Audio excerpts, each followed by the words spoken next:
diante do Senhor.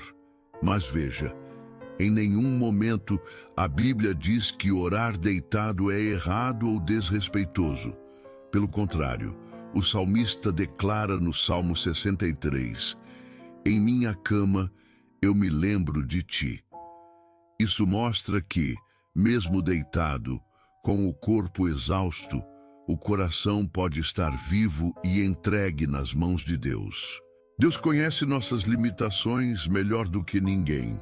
Ele sabe quando estamos cansados, enfermos ou quebrados por dentro. E Ele jamais exigiria que nos ajoelhássemos quando tudo o que conseguimos fazer é respirar fundo e sussurrar uma oração deitados. No Salmo 51 está escrito que o Senhor se agrada do coração contrito e quebrantado.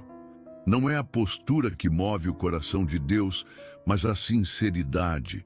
Mesmo deitados, se oramos com fé e entrega, o Pai se inclina e nos ouve com amor.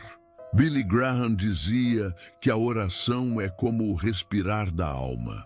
Assim como não escolhemos a posição para respirar, também não precisamos de rituais complicados para orar.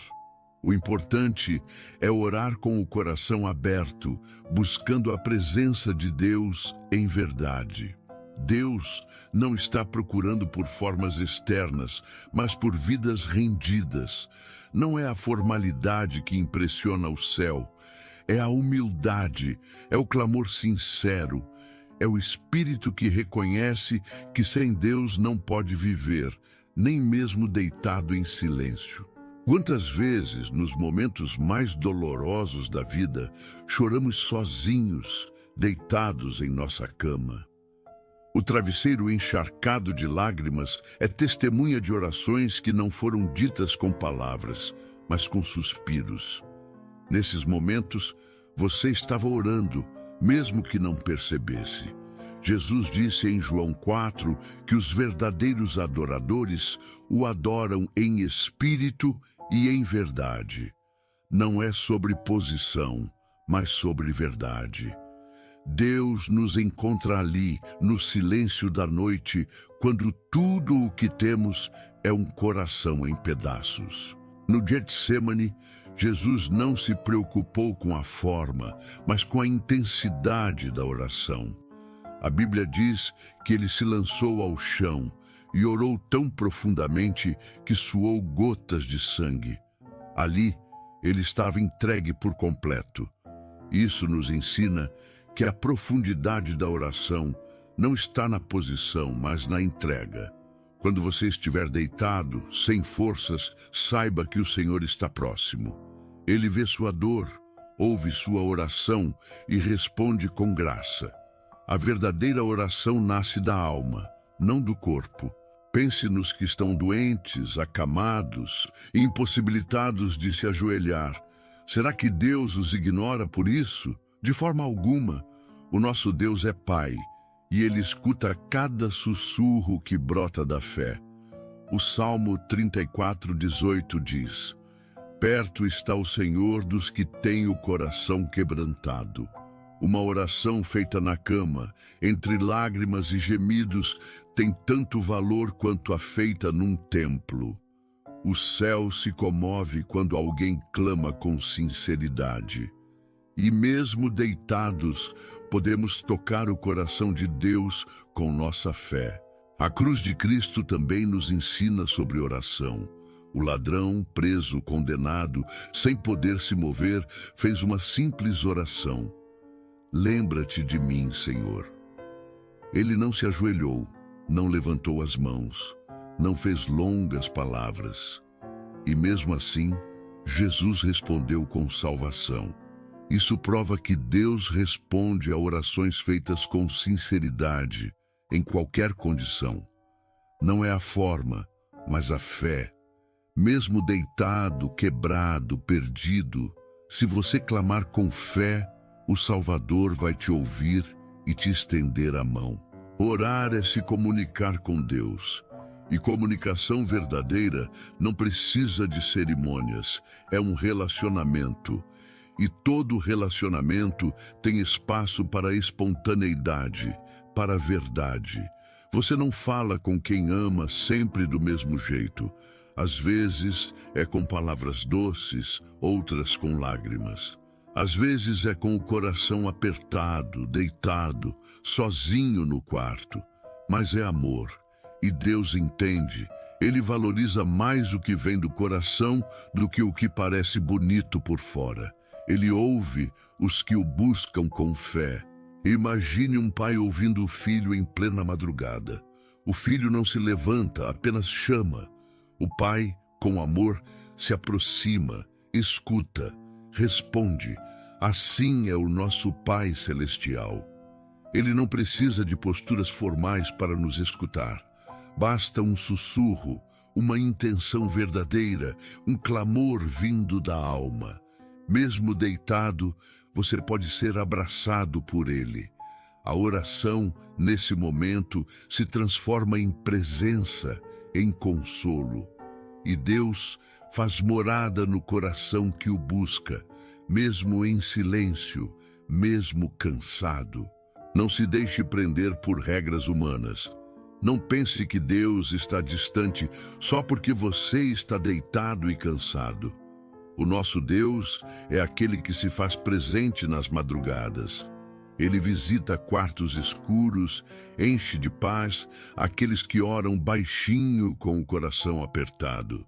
A oração feita deitado é válida, é poderosa, é ouvida. Deus não despreza quem clama de verdade. Se a alma está aberta, Ele entra. Se o coração está ferido, Ele cura. Onde há fé, há presença. Onde há entrega, há resposta. Portanto, ore. Ore sem medo, ore deitado, ore cansado, ore chorando, mas ore. Deus está ali, ao seu lado, ouvindo cada palavra. Ele não exige que você se ajoelhe para escutar sua dor. Ele exige apenas que você seja sincero. Ele vê o que ninguém vê. Ele entende o que ninguém entende. Clame, e quando menos esperar, você ouvirá a voz suave do Pai dizendo: eu te ouvi, estou contigo. Porque a oração verdadeira, mesmo feita deitado, chega ao céu e move o coração de Deus.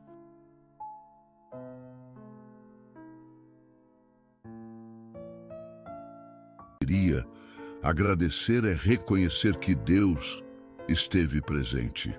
A gratidão abre nossos olhos espirituais para ver o cuidado divino até nos detalhes mais pequenos.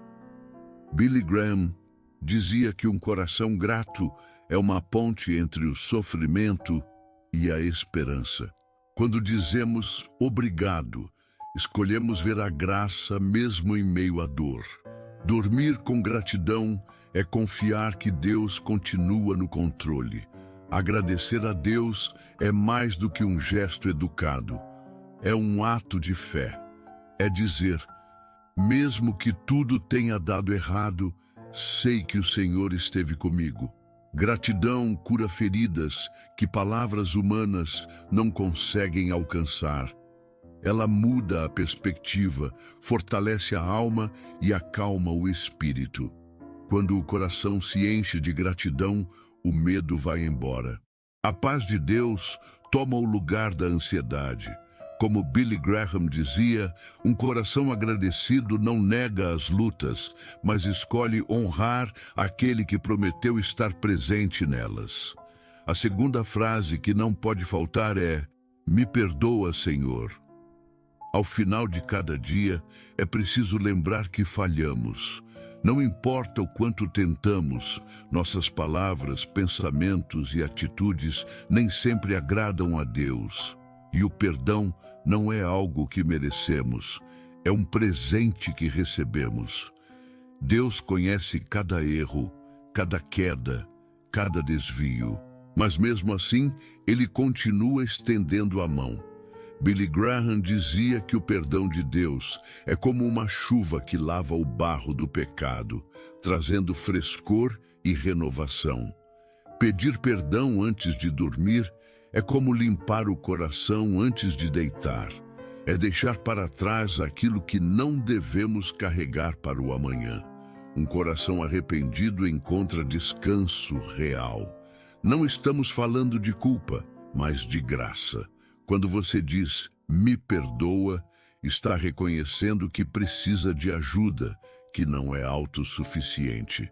E Deus honra essa humildade. Billy Graham lembrava que Deus não está procurando pessoas perfeitas, mas corações sinceros que desejam voltar para casa todos os dias.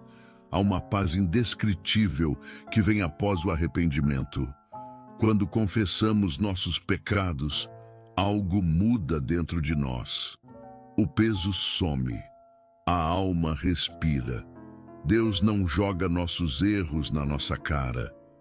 Ele os lança no fundo do mar e escolhe não se lembrar mais deles. Dormir com o coração limpo é um presente. Não carregue culpas para o travesseiro. Deixe tudo nas mãos daquele que morreu por você. Como Billy Graham pregava, o sangue de Jesus não apenas cobre o pecado, ele o remove por completo. A terceira e última coisa que devemos dizer antes de dormir é: fala comigo, Senhor. Essa frase carrega uma profunda disposição de ouvir. Muitos falam com Deus, mas poucos param para escutar. No silêncio da noite, Deus sussurra verdades eternas. Ele orienta, conforta, revela. Não precisamos de palavras complicadas. Basta um coração disposto. Billy Graham dizia que Deus fala mais claramente ao coração que se esvazia de si mesmo. Quando pedimos, fala comigo, estamos dizendo, tua voz é mais importante que meus pensamentos. A voz de Deus não precisa de volume alto. Muitas vezes, ela vem em forma de paz, de lembrança, de esperança renovada.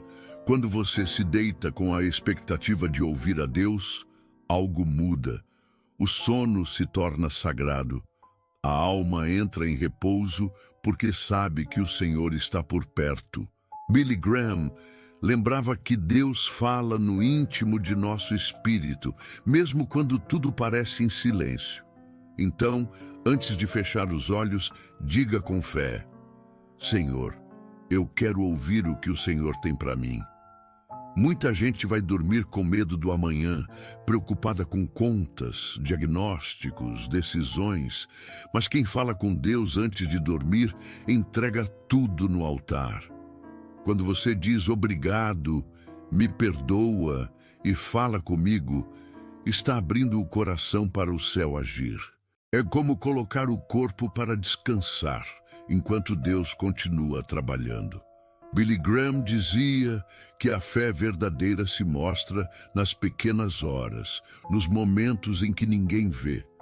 E confiar em Deus antes de dormir é uma das maiores expressões de fé. Deus deseja ter comunhão com você. Ele não está longe nem ocupado demais. O Criador do universo tem prazer em ouvir a sua voz. E mais ainda, deseja que você ouça a dele. Ao final do dia, quando tudo silencia, Deus continua presente. Não negligencie esse momento. Não deixe que o cansaço ou a pressa calem sua alma. Billy Graham ensinava que a oração é a respiração do Espírito. Se você para de orar, sua fé enfraquece. Fale com Deus, mesmo com palavras simples.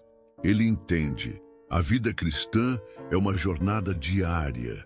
Não é sobre momentos grandiosos, mas sobre pequenos encontros com Deus todos os dias.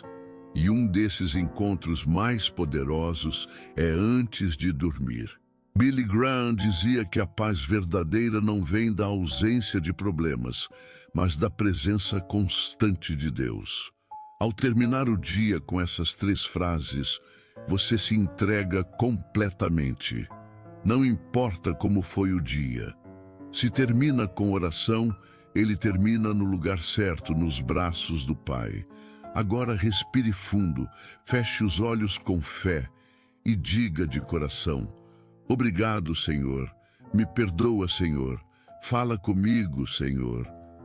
Deixe essas palavras subirem ao céu como perfume suave, e então durma em paz. O Deus que criou os céus também está vigiando sua noite. Ele não cochila, ele não falha. E quando o novo dia nascer, você verá que a misericórdia dele se renovou. Porque ele é fiel, sempre foi e sempre será. Boa noite, que o Senhor esteja com você.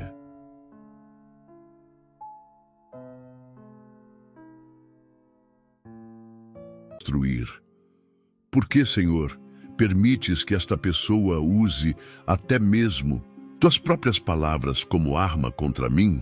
Quero que você saiba desde já que Deus não está alheio ao seu sofrimento. Na verdade, Ele está mais atento ao que você está passando do que você imagina. O Salmo 56:8 nos diz algo extraordinário. Tu contas os meus passos quando ando fugitivo. Põe as minhas lágrimas no teu odre. Não estão elas no teu livro? Deus está contando cada lágrima que você derrama, registrando cada injustiça cometida contra você, anotando cada palavra cruel, cada manipulação, cada acusação falsa. O narcisismo não é apenas um termo psicológico moderno. A Bíblia está repleta de personagens que manifestavam esses traços: arrogância, falta de empatia, manipulação, inveja, necessidade constante de admiração, sentimento de direito sobre os outros. Pense em Nabucodonosor erguendo uma estátua de si mesmo e obrigando todos a adorá-la. Em Amã, que não suportava que Mordecai não se curvasse diante dele. Em Absalão, que se achava no direito de usurpar o trono de seu próprio pai, Davi. E se você está sofrendo com alguém assim, seja um cônjuge, um líder, um familiar, um colega de ministério, precisa entender que a batalha não é apenas emocional ou psicológica, é espiritual. Porque não temos que lutar contra carne e sangue, mas sim contra os principados, contra as potestades, contra os príncipes das trevas deste século, contra as hostes espirituais da maldade nos lugares celestiais. Efésios 6:12. Mas aqui está a promessa que quero que você segure com toda a sua força. Deus nunca permitirá que um narcisista tenha a última palavra sobre sua vida. Nunca. Mesmo quando parece que eles estão vencendo, mesmo quando parece que eles conseguiram isolar você, diminuir sua influência, manchar sua reputação, Deus está trabalhando nos bastidores de maneira que você nem sequer pode imaginar. O Senhor pelejará por vós, e vós vos calareis. Êxodo 14:14. Nas próximas palavras, vou compartilhar com você não apenas como identificar as táticas do narcisista, mas principalmente como Deus age quando alguém tenta destruir seus filhos amados. Porque acredite, quando um narcisista tenta te destruir, ele não está apenas contra você, está contra o próprio Deus que vive em você. Quero que você se prepare para uma palavra que vai restaurar sua autoridade espiritual, que vai renovar sua identidade em Cristo, que vai te dar estratégias divinas para não apenas sobreviver, mas prosperar mesmo sob o ataque narcisista mais feroz. Porque é exatamente nos momentos em que o inimigo tenta te destruir que Deus manifesta seu poder mais extraordinário. Como diz Isaías 59:19. Quando vier o inimigo como um rio, o Espírito do Senhor levantará contra ele a sua bandeira. Prepare seu coração. Esta não é apenas uma mensagem de consolo, é uma convocação para a batalha espiritual. Uma batalha que no reino de Deus você já venceu antes mesmo de começar a lutar. Antes de prosseguirmos, quero que você respire fundo e declare em voz alta: se Deus é por mim, quem será contra mim? Porque esta é a verdade que o narcisista mais teme que você descubra, que não é o poder dele que determina seu destino, mas o poder de Deus em você. Deus tem algo poderoso para te revelar hoje. Algo que vai mudar completamente sua perspectiva sobre esse desafio que você está enfrentando. O narcisista que tenta te destruir não sabe que está, na verdade, ativando um dos princípios mais poderosos do reino de Deus na sua vida. Um princípio que encontramos na história de José, quando ele finalmente confronta seus irmãos que tentaram destruí-lo. Vós, na verdade, intentastes o mal contra mim, porém Deus o tornou em bem. Gênesis 50, 20. Este é o momento de descobrir o que Deus faz quando um narcisista tenta te destruir e como ele pode transformar até mesmo essa dolorosa experiência em algo que servirá ao seu propósito eterno em sua vida. Primeiramente, precisamos entender a natureza do ataque narcisista contra você. O narcisista não ataca aleatoriamente. Ele ataca precisamente aquilo que vê como ameaça ou aquilo que cobiça.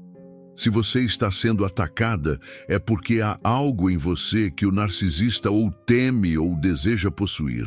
Talvez seja seu dom, sua unção, sua influência, sua paz interior, seu relacionamento com Deus, sua integridade, sua capacidade de conexão genuína com as pessoas. O rei Saul não perseguiu Davi porque Davi era insignificante. Perseguiu-o precisamente porque reconhecia nele a unção que ele mesmo havia perdido. O faraó não mantinha os israelitas escravizados porque eles eram fracos. Fazia isso porque temia seu crescimento e potencial. Jezabel não odiava Elias porque ele era impotente. Odiava-o porque reconhecia nele um poder espiritual que ameaçava seu controle. Portanto, minha irmã, quando você é alvo de um narcisista, a primeira coisa que Deus faz é revelar, através desse ataque, o valor do que ele colocou em você. O ataque é, ironicamente, uma validação do seu chamado. Bem-aventurados sois vós, quando vos injuriarem e perseguirem e mentindo disserem todo o mal contra vós por minha causa. Exultai e alegrai-vos, porque é grande o vosso galardão nos céus, porque assim perseguiram os profetas que foram antes de vós. Mateus 5, 11, 12. Quando Jezabel ameaçou matar Elias após o confronto no Monte Carmelo, ele fugiu para o deserto, caiu em depressão e pediu para morrer. Ele havia acabado de experimentar uma das maiores manifestações do poder de Deus: fogo caindo do céu, chuva após anos de seca, e ainda assim, a ameaça de uma narcisista o levou a um estado de medo e desespero. Parece familiar? Quantas vezes, mesmo após experimentarmos a fidelidade de Deus, permitimos que as ameaças e manipulações de um narcisista nos levem ao medo? Mas veja o que Deus fez com Elias naquele momento crítico. Primeiro, ele cuidou de suas necessidades físicas, enviou um anjo para alimentá-lo. Muitas vezes, subestimamos como o abuso narcisista nos afeta fisicamente, drenando nossas energias, roubando nosso sono, minando nossa saúde. E o primeiro ato de Deus é restaurar aquilo que o narcisista tentou destruir: seu bem-estar físico e emocional. O anjo do Senhor tornou segunda vez e tocou-o e disse: levanta-te e come, porque muito longo te será o caminho. Levantou-se, pois, e comeu e bebeu, e com a força daquela comida, caminhou 40 dias e 40 noites até Horebe, o monte de Deus. 1 Reis 19, 7, 8. Depois, Deus se encontrou com Elias, não no vento forte, não no terremoto, não no fogo, mas na voz mansa e delicada. Quando um narcisista faz tanto barulho em sua vida, com acusações, gaslighting, difamações, rompantes, emocionais. Deus fala com você na quietude, na serenidade, na intimidade que o narcisista não consegue invadir. Então, vem a parte mais surpreendente. Deus não disse a Elias para voltar e confrontar Jezabel. Não o instruiu a tentar mudar Jezabel ou a provar que estava certo. Deus deu a Elias uma nova missão, novos relacionamentos, Eliseu, e a promessa de que no tempo certo ele mesmo lidaria com Jezabel. Este é muitas vezes o padrão de como Deus age quando um narcisista tenta te destruir. Ele restaura sua força, fala intimamente com você e depois reorienta sua missão, afastando seu foco do narcisista e trazendo-o de volta para seu propósito maior. Você não foi chamada para gastar sua vida tentando convencer um narcisista da sua autoestima. Não foi chamada para provar seu valor a alguém que, por conta de suas próprias feridas, é incapaz de reconhecer o valor de outros. Seu chamado é muito maior que isso. Os narcisistas, em sua arrogância, esquecem-se de um princípio bíblico fundamental. Deus resiste aos soberbos, mas dá graça aos humildes. Tiago 4:6. Quando um narcisista se levanta contra você, você pode ter certeza que ele não está apenas contra você. Está posicionando-se contra o próprio Deus. E isso nunca termina bem para o narcisista. Vamos examinar a história de Amã no livro de Ester. Amã era o epítome do narcisismo. Precisava que todos se curvassem diante dele, enraivecia-se quando não recebia a admiração que achava merecer e estava disposto a exterminar um povo inteiro por causa de seu orgulho ferido. Ele visou especificamente Mordecai, um homem que, como você, simplesmente estava sendo fiel a Deus. O plano de Amã parecia estar funcionando. Ele havia conseguido um decreto real para destruir os judeus. Havia construído uma forca especificamente para Mordecai e estava certo de sua vitória. Do ponto de vista humano, Mordecai e seu povo estavam condenados. Mas Deus estava trabalhando invisível e poderosamente nos bastidores. Uma série de coincidências começou a ocorrer. A insônia do rei, a leitura das crônicas reais, exatamente na parte em que Mordecai havia salvo a vida do rei, a entrada inesperada de Amã na corte no momento exato, a interpretação errada por parte do rei das ações de Amã e o resultado. Naquele mesmo dia, deu o rei Assuero à rainha Ester a casa de Amã, inimigo dos judeus, e Mordecai veio perante o rei, porque Ester havia declarado quem ele era. Ester 8:1. Não apenas o plano de Amã foi frustrado, mas Mordecai foi elevado à posição que Amã ocupava e recebeu exatamente as honras que Amã tanto cobiçava. Este é outro padrão da ação de Deus. Aquilo que o narcisista planeja para sua destruição, Deus transforma em instrumento para sua elevação. A forca que Amã construiu para Mordecai tornou-se o instrumento da própria execução de Amã. As acusações que seus irmãos fizeram contra José levaram-no exatamente à posição em que poderia salvá-los mais tarde. A pedra que os edificadores rejeitaram tornou-se a cabeça da esquina. Salmo 118:22. Mas talvez você esteja se perguntando, se Deus é tão poderoso assim, por que ele não simplesmente impede o narcisista de me ferir desde o início? Esta é uma pergunta profunda, que toca no mistério dos caminhos de Deus. Parte da resposta podemos encontrar na história de Davi. Deus permitiu que Saul perseguisse Davi por anos, não porque Deus se agradava do sofrimento de Davi, mas porque aqueles anos de perseguição e adversidade estavam formando em Davi o caráter necessário para ser não apenas um rei, mas um rei segundo o coração de Deus. Nos salmos escritos durante esse período de perseguição, vemos Davi aprofundando sua dependência de Deus, refinando sua identidade além dos títulos e posições, aprendendo a buscar a validação de Deus e não dos homens. Foi no deserto da rejeição que Davi compôs algumas das palavras mais belas e profundas da Escritura, palavras que continuam a consolar milhões de pessoas até hoje. O apóstolo Paulo explica este princípio em 2 Coríntios, de 4:17, porque a nossa leve e momentânea tribulação produz para nós um peso eterno de glória muito excelente.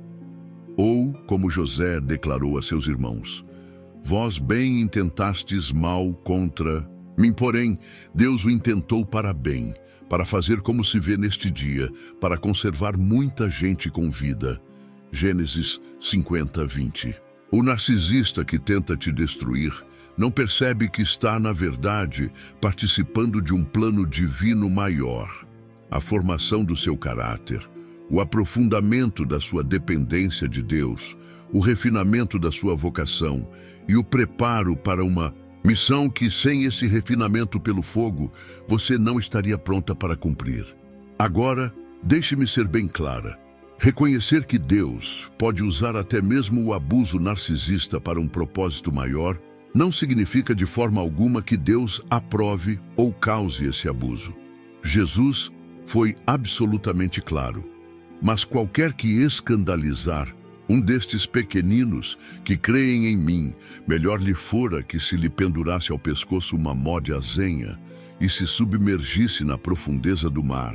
Mateus 18:6. Deus leva extremamente a sério o abuso cometido contra seus filhos. E se você está em uma situação de abuso, seja emocional, espiritual, verbal ou físico, não estou sugerindo que você deva simplesmente suportar em nome de um suposto crescimento espiritual. A sabedoria e o discernimento são essenciais para determinar quando é tempo de estabelecer limites firmes, buscar apoio de autoridades ou comunidade, ou mesmo afastar-se completamente da pessoa narcisista. O que estou dizendo é que, seja qual for a situação em que você se encontra, Deus não desperdiçará seu sofrimento. Ele é o Redentor Supremo, capaz de transformar até mesmo suas feridas mais profundas em fontes de cura para outros. Vamos agora às estratégias espirituais que Deus nos dá para lidar com narcisistas que tentam nos destruir. Estas não são apenas táticas defensivas, são armas poderosas do nosso arsenal espiritual. Primeira estratégia: fortaleça sua identidade em Cristo. O narcisista tentará constantemente redefinir quem você é, chamando-a de louca, incompetente, difícil, exagerada, sensível demais, espiritualmente imatura. Ele tentará convencê-la de que seu valor está no que você faz para ele, na sua utilidade para seus propósitos. Mas Deus diz: já estás limpa pela palavra que te tenho falado. João 15:3, porque somos feitura sua, criados em Cristo Jesus para as boas obras, as quais Deus preparou para que andássemos nelas. Efésios 2:10. Mas vós sois a geração eleita, o sacerdócio real, a nação santa, o povo adquirido, para que anuncieis as virtudes daquele que vos chamou das trevas para a sua maravilhosa luz. 1 Pedro 2:9. Sua identidade não é negociável, não está em discussão, não pode ser revisada pelo narcisista. Você é quem Deus diz que você é: amada, escolhida, redimida, capacitada, filha do Rei dos Reis. Você notará que quando Jesus foi tentado no deserto, a primeira tática de Satanás foi tentar fazê-lo questionar sua identidade. Se tu és o Filho de Deus. Esta é sempre a primeira linha de ataque, fazer você questionar quem você é. E a resposta sempre deve ser ancorada não em seus feitos, seus dons ou no que outros pensam de você, mas na palavra imutável de Deus. Segunda estratégia: pratique o discernimento espiritual. Jesus nos instruiu: sede, pois, prudentes como as serpentes e simples como as pombas. Mateus 10:16. O narcisista vive em um mundo de engano, frequentemente enganando primeiro a si mesmo e depois aos outros. Você não pode confiar em sua realidade distorcida, em suas promessas vazias, em seus momentos de aparente arrependimento que rapidamente se revertem em novos ciclos de abuso. O discernimento espiritual envolve aprender a distinguir entre a verdade e a mentira, entre a convicção do Espírito Santo e a condenação do acusador, entre a culpa legitimamente sua e a culpa que o narcisista está projetando em você. E não vos conformeis com este mundo, mas transformai-vos pela renovação do vosso entendimento, para que experimenteis qual seja a boa, agradável e perfeita vontade de Deus. Romanos 12:2. Seu entendimento é renovado quando você satura sua mente com a verdade da palavra, não com as distorções do narcisista. Terceira estratégia: estabeleça limites saudáveis. É impressionante como Deus aprecia limites. No início da criação, ele estabeleceu limites, separando a luz das trevas, as águas de cima das águas de baixo, a terra do mar. O próprio conceito de santidade envolve separação, distinção, limites. Jesus, embora perfeitamente amoroso, estabelecia limites constantemente. Ele se retirava da multidão para orar. Recusava-se a ser manipulado por expectativas alheias. Não respondia a todas as perguntas. Não corria para atender cada necessidade imediatamente. Estabelecer limites com um narcisista não é falta de amor ou de perdão. É um ato de mordomia da saúde mental, emocional e espiritual que Deus lhe deu. É reconhecer que você não é Deus e, portanto, seus recursos são limitados. Sobre tudo o que se deve guardar, guarda o teu coração, porque dele procedem as fontes da vida. Provérbios 4:23. Guardar seu coração significa ser intencional sobre o que você permite entrar e o quanto você se expõe a influências destrutivas. Quarta estratégia: engaje-se na guerra espiritual. O narcisismo, embora seja uma condição psicológica, tem raízes espirituais profundas. O orgulho que caracteriza o narcisismo foi o primeiro pecado do universo, quando Lúcifer disse: subirei acima das mais altas nuvens, serei semelhante ao Altíssimo. Isaías 14:14. Quando você lida com um narcisista, está enfrentando não apenas feridas psicológicas e padrões comportamentais, mas fortalezas espirituais. Porque as armas da nossa milícia não são carnais, mas sim poderosas em Deus para a destruição das fortalezas. 2 Coríntios 10:4. Isso significa que sua estratégia não pode se limitar a técnicas psicológicas ou de comunicação.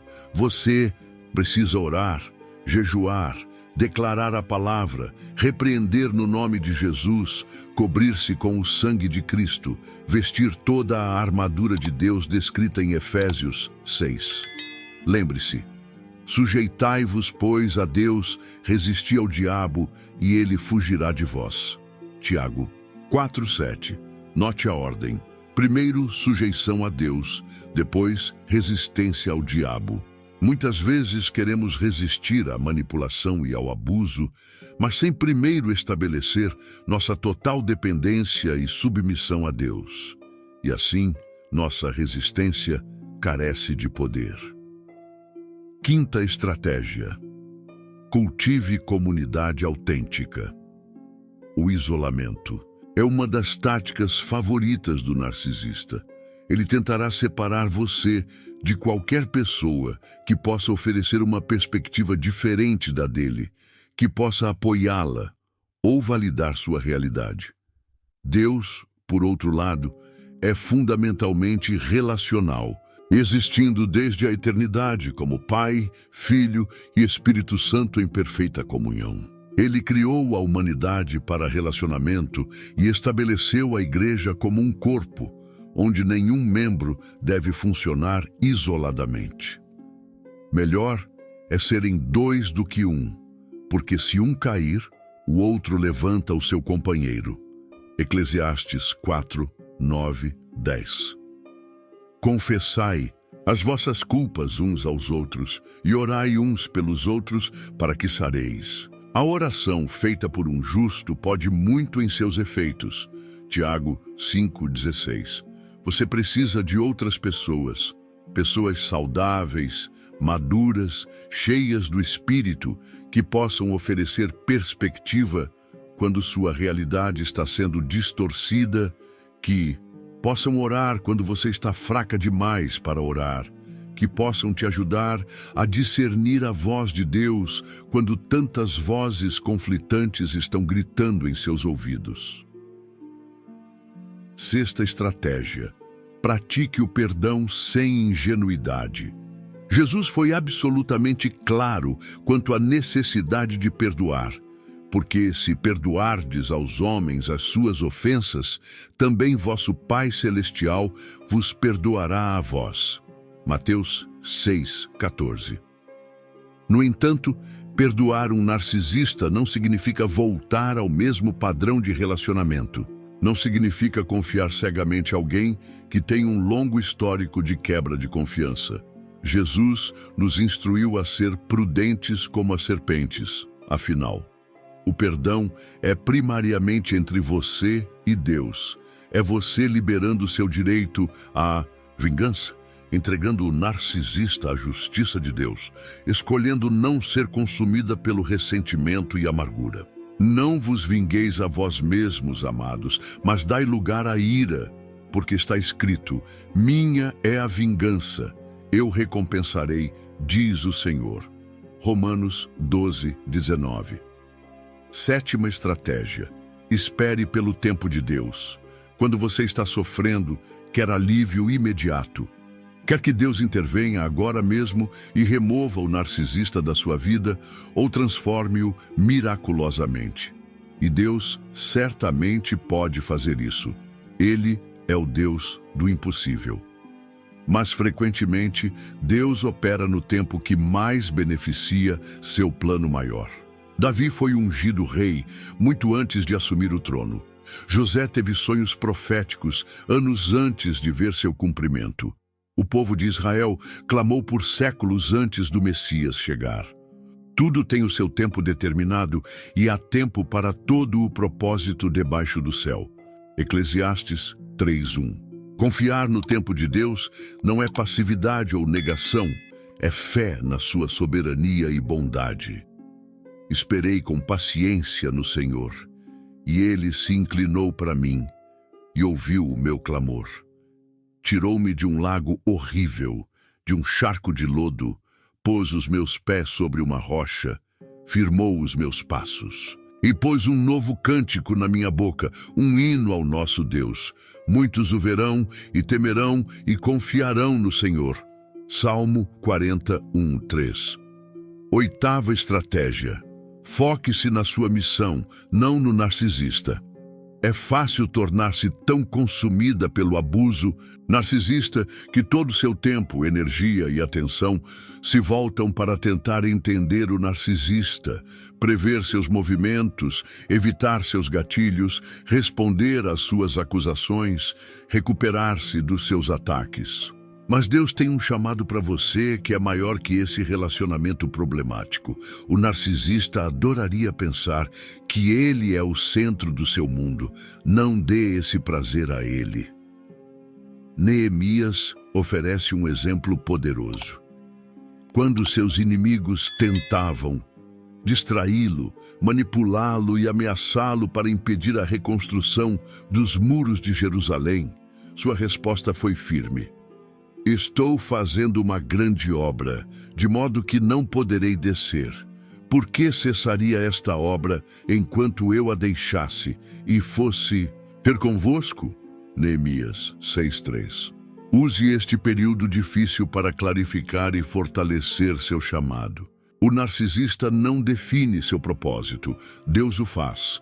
E muitas vezes o ataque mais feroz ocorre justo antes do seu maior avanço no reino. Nona estratégia: cultive contentamento em Deus. O narcisista vive em perpétua insatisfação, sempre precisando de mais admiração, mais controle, mais tudo. Em contraste, o apóstolo Paulo declara: aprendi a estar contente em toda e qualquer situação. Sei viver na penúria e sei viver na abundância.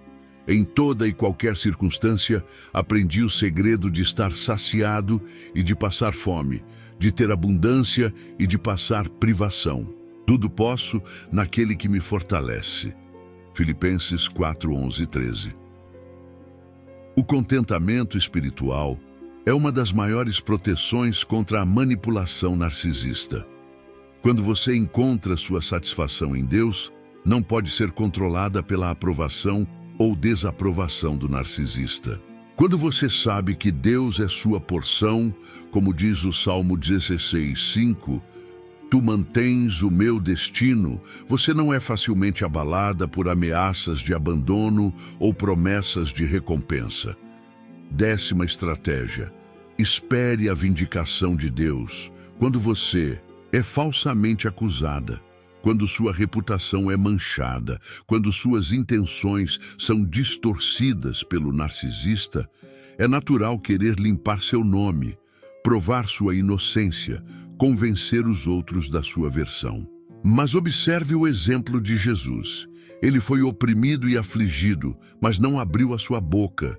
Como um cordeiro foi levado ao matadouro e como a ovelha muda perante os seus tosqueadores, assim ele não abriu a sua boca. Isaías 53:7. Jesus confiou sua vindicação ao Pai, e no tempo certo Deus o exaltou ao mais alto lugar. Pelo que também Deus o exaltou soberanamente e lhe deu um nome que é sobre todo o nome. Filipenses 2:9. Sua reputação, em última análise, está nas mãos de Deus. Confia no Senhor e faze o bem.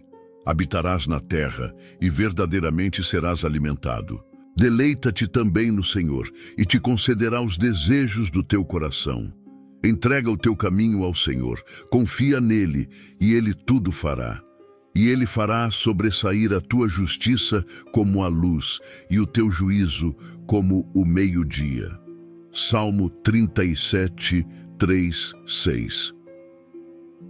Uma das coisas mais dolorosas quando se lida com um narcisista é a sensação de injustiça. Você pode ver tão claramente a hipocrisia, a manipulação, a crueldade, mas muitas vezes os outros não conseguem ver. O narcisista pode ser extremamente habilidoso em projetar uma imagem pública de virtude, enquanto reserva seu veneno para momentos privados. Isso pode criar uma dissonância cognitiva esmagadora. A diferença entre o que você experimenta e o que os outros veem. Você pode começar a duvidar da sua própria percepção. Será que sou eu que estou exagerando? Será que sou eu a louca?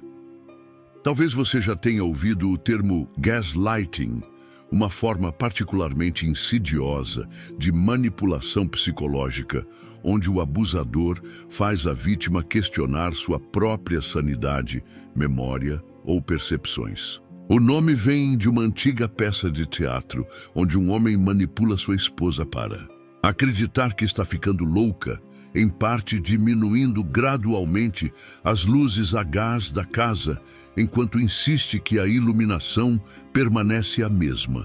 Este é o território onde muitos narcisistas operam com maestria.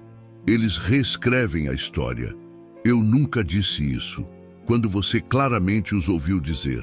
Eles distorcem suas intenções. Você só está tentando me controlar, quando você estabelece um limite saudável. Eles generalizam.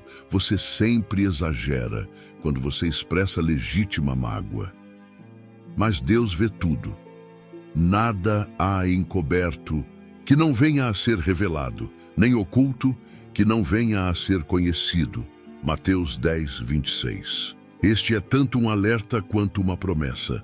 É um alerta para quem manipula e engana, lembrando que nenhum segredo permanecerá oculto para sempre. E é uma promessa para quem sofre em silêncio, garantindo que, no tempo de Deus, a verdade virá à luz. Em Eclesiastes 12:14 lemos: porque Deus há de trazer a juízo toda obra, e até tudo o que está encoberto, seja bom, seja mau. As manipulações do narcisista, as mentiras, as distorções, as crueldades secretas, tudo será exposto. Não por vingança, mas porque a luz da verdade é a natureza fundamental de Deus. Lembre-se do caso de Acabe e Jezabel contra Nabote. Eles usaram falso testemunho para assassiná-lo e roubar sua vinha. Por um breve momento, parecia que tinham conseguido. Mas Deus viu tudo, e ele enviou Elias com uma mensagem. Assim diz o Senhor: mataste e ainda usurpaste a herança? Assim diz o Senhor: no lugar em que os cães lamberam o sangue de Nabote, os cães lamberão o teu próprio sangue. 1 Reis 21:19. A vindicação de Deus pode não vir no seu cronograma preferido. Ela pode não vir da maneira que você espera, mas ela virá, porque Deus é justo. Enquanto isso, o que Deus faz? Ele fortalece você na batalha. Como diz Isaías 40, 29 e 31, ele dá força ao cansado e aumenta as forças ao que não tem nenhum vigor. Os jovens se cansarão e se fatigarão, e os moços certamente cairão. Mas os que esperam no Senhor renovarão as forças, subirão com asas como águias, correrão e não se cansarão, caminharão e não se fatigarão. Quando você está exausta de lidar com as demandas insaciáveis, as acusações infundadas, as explosões emocionais, as manipulações intermináveis do narcisista, Deus renova suas forças de uma maneira que desafia a compreensão humana. Paulo testemunhou isso quando orou 3 vezes para que o espinho na carne fosse removido. A resposta de Deus não foi remover o problema, mas prometer: a minha graça te basta, porque o meu poder se aperfeiçoa na fraqueza. 2 Coríntios 12, 9. Este é talvez o aspecto mais surpreendente do que Deus faz quando um narcisista tenta te destruir. Ele usa a própria situação para moldar em você um caráter e uma força espiritual que não poderiam ser desenvolvidos de outra forma. C.S. Lewis escreveu em Cartas de um Diabo a seu aprendiz que Deus sussurra em nossos prazeres, fala em nossa consciência, mas grita em nossas dores. A dor, disse Lewis, é o megafone de Deus para despertar um mundo surdo. A dor causada por um narcisista pode ser o megafone através do qual Deus te chama para uma intimidade mais profunda, uma identidade mais firmemente ancorada nele, um ministério mais poderoso para outras pessoas feridas. Pense em José, vendido como escravo por seus irmãos narcisistas, falsamente acusado, esquecido na prisão. Deus permitiu que ele passasse por tudo isso, não porque se agradava do seu sofrimento, mas porque estava preparando-o para uma missão que salvaria nações. No final da história, José pôde dizer sinceramente: vós bem intentastes mal contra mim, porém Deus o intentou para bem. Gênesis 50, 20. O narcisista intentou sua destruição, mas Deus transformou essa intenção em instrumento para seu crescimento, refinamento e, ultimamente, elevação. Em Romanos 8, 28, Paulo nos dá uma promessa poderosa: e sabemos que todas as coisas contribuem juntamente para o bem daqueles que amam a Deus, daqueles que são chamados segundo o seu propósito. Não são algumas coisas, não são apenas as coisas boas, são todas as coisas, incluindo os ataques narcisistas mais cruéis, que Deus pode e vai transformar para o seu bem, se você permanecer firmemente conectada a Ele. E qual é o propósito final de Deus para você? Porque os que dantes conheceu, também os predestinou para serem conformes à imagem de seu Filho. Romanos 8:29. Deus está formando Cristo em você. E, ironicamente, a fornalha ardente do relacionamento com um narcisista pode ser um dos instrumentos mais eficazes para esse processo de transformação. Isso não significa que você deve permanecer passivamente em situações abusivas.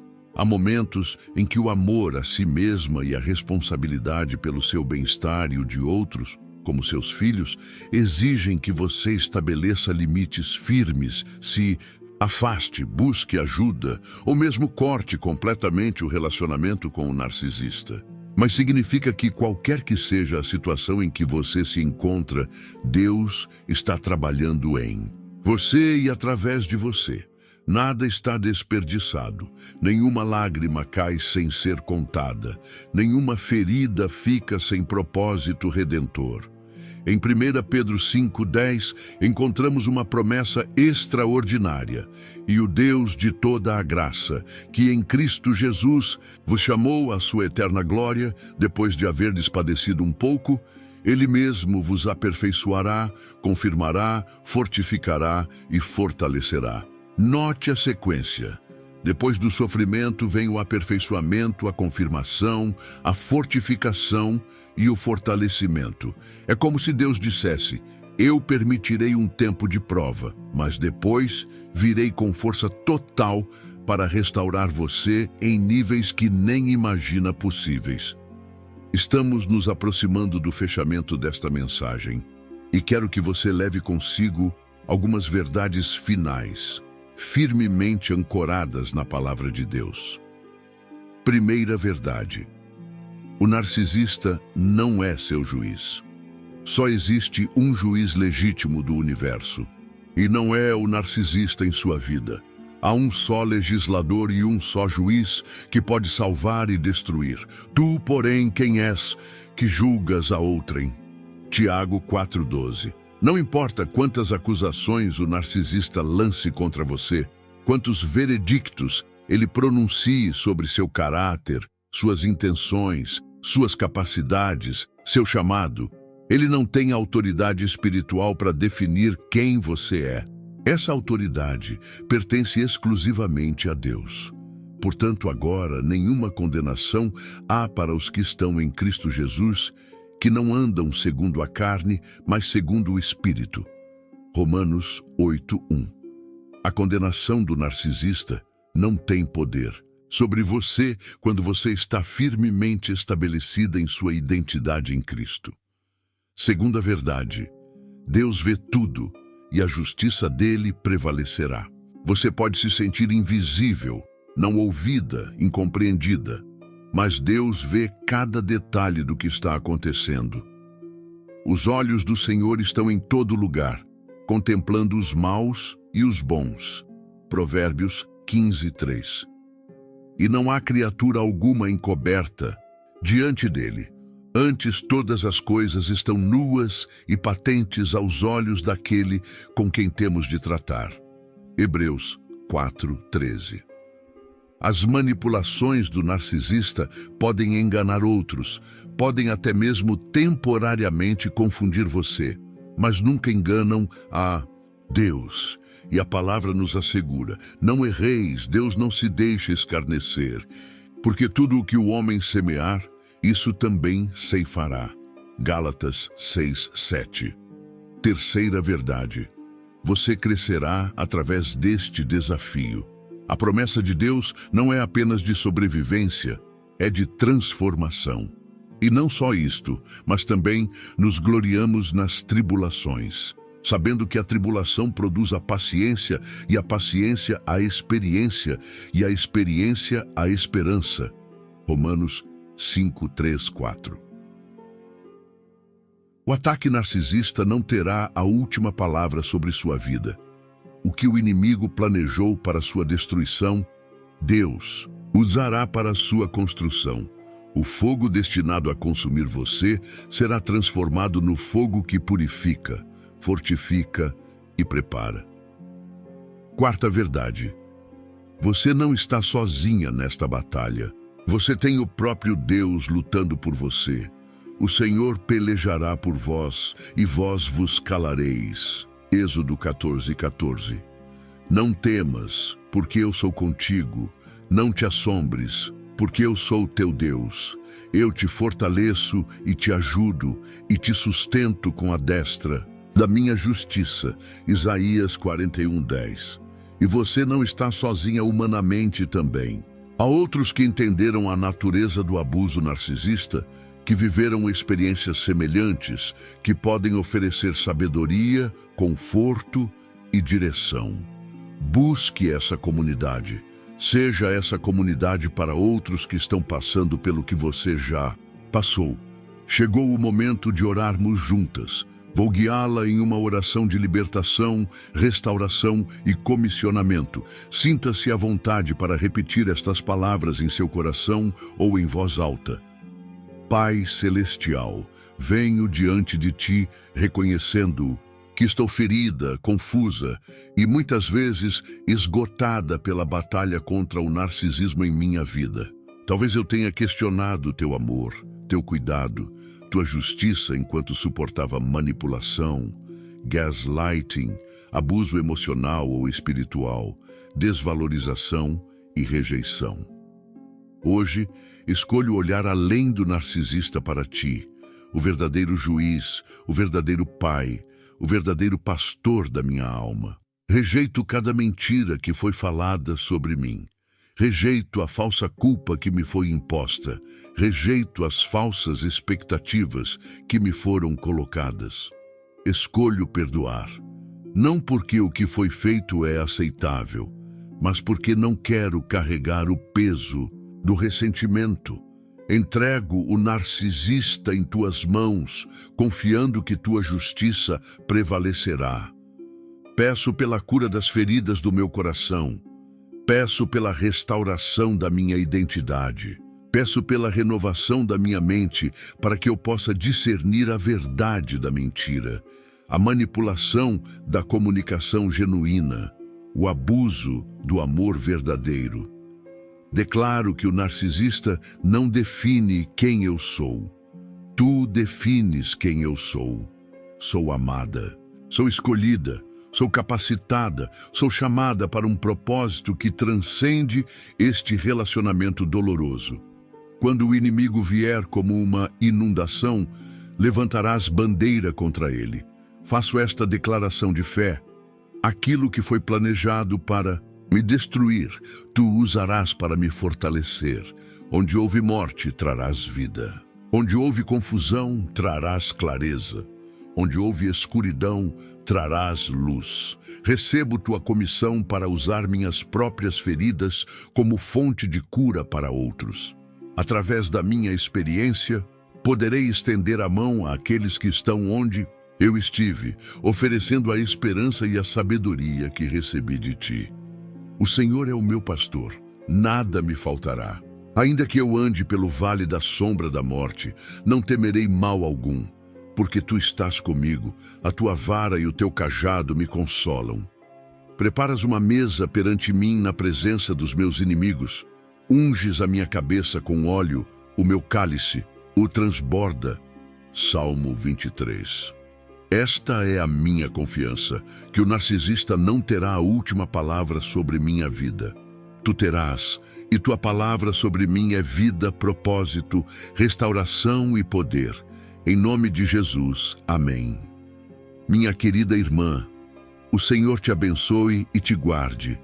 O Senhor faça resplandecer o seu rosto sobre ti e tenha misericórdia de ti. O Senhor sobre ti levante o seu rosto e te dê a paz. Números 6, 24, 26.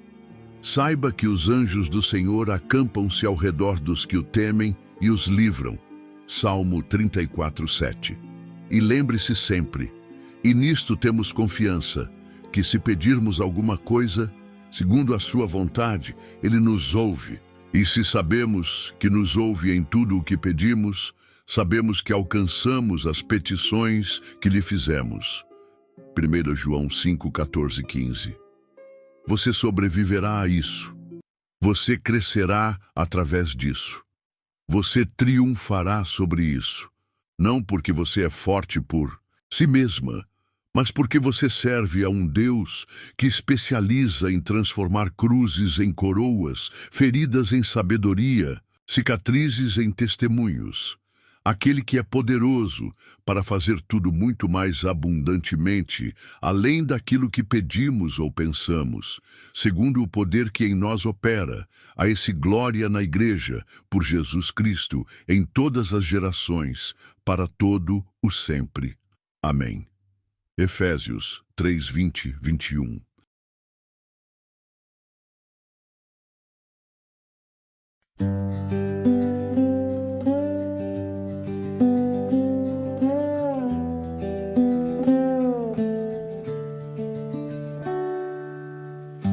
Autumn sketches, quiet signs on the paths we leave behind. Golden leaves like letters fall, writing routes we can recall. Every step a faded trace, carried in the wind's embrace. Footprints vanish with the breeze, but these leaves show where we'll be. Hold the trembling in your hand, feel the map of shifting lands. Though the ground might fade away, the map remains in what we say. Maps written by fallen leaves, guiding hearts through shifting breeze. Every color, every scene shows the truth beneath the dream. Walk the roads we never chose, follow where the leaf wind blows. Maps written by fallen leaves, lead me where my spirit breathes. Shadows dance in amber light, shaping stories out at night. Lanes of gold and lanes of rust, trust the path that drifted dust. If the world forgets your name, don't you dare forget the flame. In the rustle of the trees, your direction rides the breeze. Lift your eyes to open skies, where the fallen leaf survives. In the drift and in the fall, find the map beyond it all. Maps written by fallen leaves, guiding hearts through shifting breeze. Every color, every scene shows the truth beneath the dream. Walk the roads we never chose, follow where the leaf wind blows. Maps written by fallen leaves, lead me where my spirit breathes.